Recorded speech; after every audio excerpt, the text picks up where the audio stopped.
যে কোনো বিপদে আল্লাহকে যদি স্মরণ করেন, আল্লাহ রাব্বুল আলামিন ডাকে সাড়া দেবেন, কিন্তু আপনাকে স্মরণ করতে হবে। কেমন করে? দেখেন, হযরত ইব্রাহিম আলাইহিস সালামকে যখন আগুনে ফেলা হলো, ইব্রাহিমের অপরাধ কিছু বড় অপরাধ নয়, কিন্তু বাদশার ফয়সালা যে ইব্রাহিম এত বড় কাজ করেছে, 4 ইনসাফ হলো তাকে আগুনে দিয়ে পুড়িয়ে পুড়িয়ে ছাই করে দিতে হবে। ইব্রাহিম আলাইহিস সালামের জন্য অনেক লকড়ি জমা করে খুব বিরাট করে চিতা জ্বালিয়ে তাকে আগুনে ফেলা হবে। ইব্রাহিম আলাইহিস সালাম সঙ্গে সঙ্গে আল্লাহকে স্মরণ করছে, হাসবি আল্লাহু ওয়া নি'মাল ওয়াকিল বা হাসবুনাল্লাহু ওয়া নি'মাল ওয়াকিল। এই শব্দটি মুখ থেকে বের করেছি, আল্লাহকে বলছেন, আল্লাহ বিপদে পড়েছি, আল্লাহ তুই আমাকে বিপদ থেকে উদ্ধার করে নে। আল্লাহ খাস করে এই জায়গাতে আমার সঙ্গে কেউ নাই, আল্লাহ এমন করে আমার জন্য এইরকম ভাবে আগুন তৈরি করা হয়েছে। আল্লাহকে স্মরণ করেছি, সঙ্গে সঙ্গে আল্লাহ রাব্বুল আলামিন আগুনকে বলছে, আগুন রে তুই তাড়াতাড়ি করে ঠান্ডা হয়ে যা, আমার বন্ধুকে যেন কোনো অসুবিধা না হয়, আমার বন্ধুর কোনো যেন সমস্যা না হয়। আল্লাহকে স্মরণ করলেন, যখনই স্মরণ করেছেন তখনই আল্লাহ রাব্বুল আলামিন আগুনকে এইরকম ভাবে খাস করে এমন ভাবে বাধা দিলেন, মানা করে দিলেন, ইব্রাহিম আলাইহিস সালামের কিছুই হলো না। ভাবছেন আমার মা জননী, এই যে দেখেন আল্লাহর প্রতি তাওয়াক্কুল ভরসা কারা করবে, যারা আল্লাহ ভীরু হবে, মুমিন বান্দা হবে, তারা জীবনে কোনোদিন এদিক ওদিকে যাবে না। আল্লাহ বলছেন, ওয়াস্তাঈনু বিস-সাবরি ওয়াস-সালাহ, তোমরা ধৈর্যের মাধ্যম দিয়ে আমাকে স্মরণ করো, সালাতের মাধ্যম দিয়ে আমাকে স্মরণ করো, আমি আল্লাহ তোমাদের ডাকে সাড়া দেব। আল্লাহ রাব্বুল আলামিন অন্য আয়াতের মধ্যে বর্ণনা করছেন, আল্লাহ বলেন, ইয়া আইয়ুহাল্লাযীনা আমানুস্তাঈনু বিস-সাবর। আল্লাহ রাব্বুল আলামিন ওই সমস্ত মুমিন বান্দাদের ডেকে বলছেন, হে বিশ্বাসী বান্দারা, যারা আমাকে আল্লাহ বলে মেনে নিয়েছ, আমাকে প্রভু বলে স্বীকার করেছ, তোমরা ধৈর্য এবং সালাতের মাধ্যম দিয়ে আমার কাছে সাহায্য চাও। কেন? আমি আল্লাহ এই সমস্ত ধৈর্যকারীদের সঙ্গে, সবরকারীদের সঙ্গে রয়েছি। আমি আল্লাহ তোমাদের কোনো অসুবিধা হতে দেব না, কোনো সমস্যা হবে না। আমার কাছে এসো, আমার কাছে চাও, আমি আল্লাহ তোমাদের সমস্ত সমস্যার সমাধান করব। হে বান্দারা, আমার এর মাধ্যম হলো 5 ওয়াক্তের সালাত। হে মা জননী, 5 ওয়াক্তের সালাত আদায় করবেন। রাত্রি 12টা-1টার সময় উঠে যাবেন, উঠে গিয়ে সে সময় আল্লাহকে স্মরণ করবেন। এইরকম ভাবে যদি আল্লাহকে স্মরণ আমরা করতে পারি, এই 5 ওয়াক্তের সালাত যদি আমরা আদায় করি, হে মা জননী, হে যুবক বন্ধুরা, সব থেকে মূল্যবান ইবাদত হচ্ছে নামাজ। যার মধ্যে নামাজ নাই কিচ্ছু নাই, যার মধ্যে নামাজ আছে সব কিছু আছে। বিশ্বনবী বলছেন, এমন একটা সময় আসবে, এমন একটা সময় আসবে, কিয়ামতের দিন সর্বপ্রথমে নামাজ সম্পর্কে জিজ্ঞাসা করা হবে। আউয়ালু মা ইউহাসাবু বিহিল আবদু ইয়াউমাল কিয়ামাহ সালাত। এই জায়গাতে বলেন, সর্বপ্রথমে নামাজের কথা জিজ্ঞাসা করা হবে। নামাজ যদি ঠিকঠাক হয়ে থাকে, আল্লাহকে সন্তুষ্ট করার জন্য যদি আমরা নামাজ আদায় করে থাকি, আমাদের নামাজ কবুল হবে, নামাজ গ্রহণযোগ্য হবে এবং সমস্ত আমল গ্রহণযোগ্য হবে। নামাজ যদি আমাদের ঠিকঠাক না হয়ে থাকে, নামাজ যদি আল্লাহ কবুল করে না থাকে, পৃথিবীর বুকে কোনো আমল কবুল হবে না। নামাজ হচ্ছে খাস করে ইহকাল এবং পরকালের জ্যোতি। বিশ্বনবী বলছেন as-সালাতু নূরুন ওয়াস সাদাকাতু বুরহান, এই দুটো কথা বলছেন, আরো লম্বা কথা আছে, কিন্তু এখন যে আপনাদের সামনে আমি বলি, এক নম্বরে হলো নামাজ হচ্ছে জ্যোতি, নামাজ হচ্ছে লাইট। যেরকম মোটর সাইকেলে যদি হেডলাইট না থাকে, এখন একজনকে যদি বলা যায় এখান থেকে পোরলাবাড়ি যেতে হবে, যাওয়ার কোনো সুযোগ নাই। কেন? অন্ধকারে হেডলাইট যদি না থাকে মানুষ চলতে পারবে না। নামাজ যেমন একটি জ্যোতি, যে নামাজ যদি না থাকে পরকালে কেউ জাহান্নাম থেকে বাঁচার কোনো উপায় নাই। জি, আর এই যে খাস করে আপনারা দান করছেন, সাদকা করছেন, আরো কত কি টাকা পয়সা, সোনা চাঁদি, কানের নাকের হাতের, এইগুলো যে দিচ্ছেন, বলা হচ্ছে সাদাকাতু বুরহান, সাদকা দান হচ্ছে এটা একটা দলিল, পাকা দলিল। এই দলিলটা আপনি দেখতে পাবেন পরকালে। মাজরণী, খাস করে সময়টা তো অল্প, রাত যে অনেক হয়েছে এটা কথা না, প্রায় মোটামুটি 11টা 20 হতে যাচ্ছে, আর এইদিকে আমার কাছে আমলনামাও চলে এসেছে।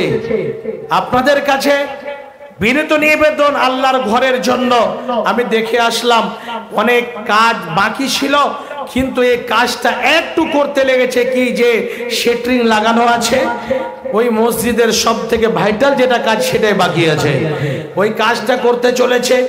আপনারা যে টাকা এর আগে দিয়েছেন 500, 1000, 2000 অনেক কিছু করে দিয়েছেন, শেষের বেলায় মধ্যে মধ্যে আমি কিছু মূল্যবান কিছু আমলের কথা, কিছু পয়েন্টেড কথা আপনাদের কাছে আমি বলবো। অবশ্যই শেষের দোয়াটা করে আপনারা বিদায় নেবেন, তার আগে বিদায় নেবেন না।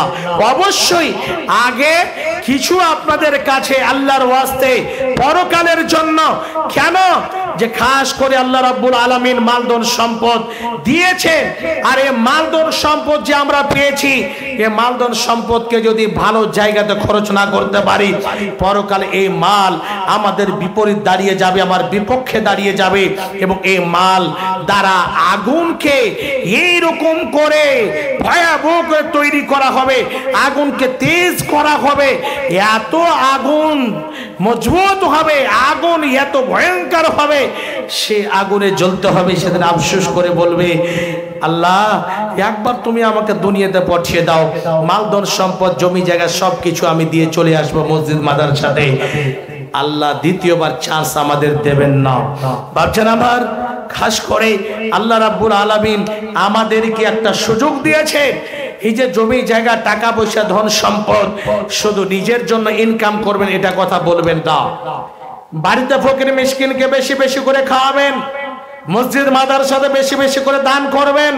আপনি গরিব আছেন, আল্লাহ আপনাকে এমনিতে ধনী বানিয়ে দেবেন।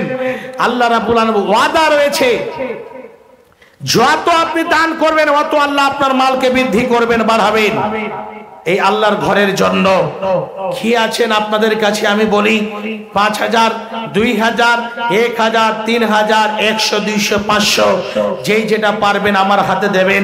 দোয়া করে ইনশাআল্লাহ কিছু আপনাদেরকে মূল্যবান কথা শুনিয়ে আমি নিজে বিদায় নেব, আপনারাও বিদায় নেবেন। কেন? অল্প সময় পেলে আমাদেরই ভালো। কেন? যে প্রতি রাত বক্ত হয়, কোনো ছাড় নাই, কোনো উপায় নেই।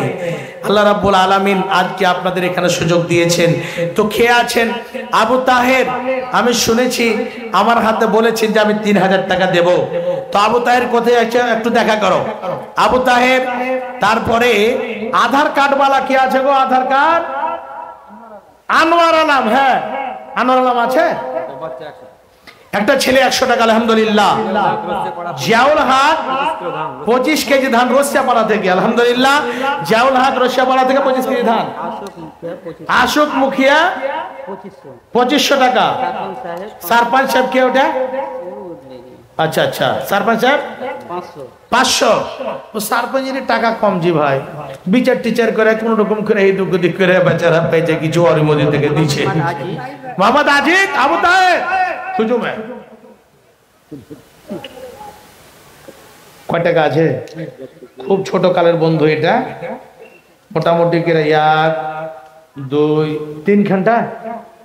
আচ্ছা, গ্রামে শ্বশুর বাড়ি খুব পাওয়ার বেড়ে গেছে নাকি? হ্যাঁ, ম্যাডামের লাগে 1000, আর বাবা মায়ের জন্য 1000 টাকা আর 2000 নিব, তাহলে দোয়া হবে না? তো দোয়াটাকে এখন থেকে দেবো। একজনে কইছে 50 টাকা দিয়েছে, দোয়া বক্তা সেভ করতে লেগেছে, করতে করতে ভক করে হাত ছেড়ে দিয়েছে, খাড়িয়ে আছে। কইছে দোয়া আপনার যে বেশি হলো না, কইছে যত ভ্যালিডিটি রিচার্জ করেছিলেন অতক্ষণ থাকলো, তারপরে পড়ে গেছে। জি দিয়ে দেবে না। আবু তাহের 5000, আলহামদুলিল্লাহ না, দিল চাঙ্গা আছে। আবু তাহের তোমার সাথীটাতে আর কেউ নাই, 1 টাকা কোনো রকম করে তোমার হালের কোনো রকম করে হালের একটা করো না, সেটিং করো না, একজনাকে কোনো রকম করে ফাঁসাও গিয়ে রে। জি আনোয়ার নাম আছে, আনোয়ার ভাই আধার কার্ড সব কিছু বলো, কে এমন কি করলে দুনিয়ার বুকে যার ভালো ছিল আর খারাপ করলে, যার খারাপ ছিল আর ভালো করলে। হ্যাঁ আনোয়ার ভাই কোন জায়গাতে আছেন একটু দেখা করেন ভাই, একটু দয়া করে। আর এই ওয়াত্র কমিটির মধ্যে ভাই যে আছেন, একটু দয়া করে আল্লাহর ঘরের জন্য, আল্লাহর ঘর এমন একটি ইবাদতের জায়গা যে সারা বিশ্বতে স্লোগান চলছে, এই মসজিদ মাদ্রাসাকে লক্ষ্য করে তারা কি না বলে না। আজকে আপনাদের আমাদের অন্তরে থাকতে হবে যে আমরা মসজিদ মাদ্রাসা গড়বো, এই মনে রাখতে হবে এটা যে আমরা গড়বো, আমরা বাড়াবো। টাকা লাগবে, রক্ত লাগবে, যা কিছু লাগবে আমরা দিতে তৈরি হয়ে আছি। এই মনে রেখে যদি করেন, এটা হচ্ছে মুমিনদের পরিচয় যে ভালো জায়গাতে সুন্দর করে মনোযোগ সহকারে আল্লাহর ওয়াস্তে জীবন জান দিয়ে মাল ধন সম্পদ দিয়ে সহযোগিতা করবে। ভাবছেন আমার 5000 টাকার দাদা কেউ আছেন এখানে, এই আবু তাহেরের সঙ্গী সাথে কেউ আছেন একজন, আল্লাহর ওয়াস্তে যদি হতেন তাহলে 2 জন দুই বন্ধুর কাছে নিয়ে আমি প্রাণ করে 2 জনের জন্য দোয়া করতাম। আসেন ভাই, একটা কেউ আছেন এখানে 5000 টাকা দেনেওয়ালা? 5000 টাকা একটু দয়া করে আসেন, দেরি করবেন না, তাড়াতাড়ি করে। এসে রাফিল মোহাম্মদ আজিজ 500 টাকা, নুরুল ইসলাম কে ওটা এখানে রে? হ্যাঁ 500 টাকা আর 50 কিলো ধান। আলহামদুলিল্লাহ কয়েকজন বান্দা তোমার এখানে ছিল, 500 2000 100 করে দান করে গেল, বড় আশা করে আল্লাহ দিয়ে গেল দান। উদ্দেশ্য পূরণ করো তুমি রহমান, মিটাও মিটাও আল্লাহ মনের আরমান। ওগো আল্লাহ দয়াময় তুমি পাক পারবার, তুমি দয়া না করিলে কে করিবে আর। আরেকজন আবু তাহের ভাই এখানেতে ছিল, আমার হাতে আল্লাহর রাগে 5000 দিল, মসজিদ বানাবো বলে দান করে গেল, ছিল কেনা ছিল তারা দানে বুঝা গেল। মিটাইয়া দাও কথা জীবনের ভুল, হাতের গোনা পায়ের গুনা গুনা চোখের মাপ করো ক্ষমা করো তুমি কাদের। ওগো আল্লাহ দয়াময় তুমি পাক রব্বানা, মুসিবতের পানি জালে কবু ফেলিও না। ওগো আল্লাহ দয়াময় তুমি পাক পারবার, তুমি দয়া না করিলে কে করিবে আর। যত দূর যাই আল্লাহ চোখের নজর, প্রশস্ত করিবে আল্লাহ তারা নানা নানির কবর। আমি ঘেনে সরজুল ইসলাম দোয়া দেব কত, আল্লাহ তুমি নেকি দিও নিজে মনে মতো। আল্লাহ ঘুমামিন, আল্লাহ ঘুমামিন। ইশরাফিল সিংগাই ফুকিলে কায়েম হবে হাসরের দিন, খুদে খোদা হবেন কাজী, বিচার হবে বান্দার সেদিন। ইসরাফিল সিংগায় ফুকিলে কায়েম হবে হাসরের দিন, খুদি আল্লাহ হবেন কাজী, বিচার হবে বান্দার সেদিন। কবর হতে উঠবে সবাই, লাঙ্গা বদন খালি পা, দিশাহারা মানুষ সবে, লজ্জার খেয়াল থাকবে না। মিজানে ওজন করবে যার্রা যার্রা আমলে, আমল নামাই জমায়াছে, নেকি বদি বান্দা দে। ধন দৌলত বাহাদুরি সব হবে রে তোর মূল্যহীন খুদি আল্লাহ হবেন কাজী বিচার হবে বান্দার সেদিন ইসরাফিল সিংহায় ফুকিলে কায়েম হবে হাসরের দিন খুদি আল্লাহ হবেন কাজী বিচার হবে বান্দার সেদিন। মা বোন আমার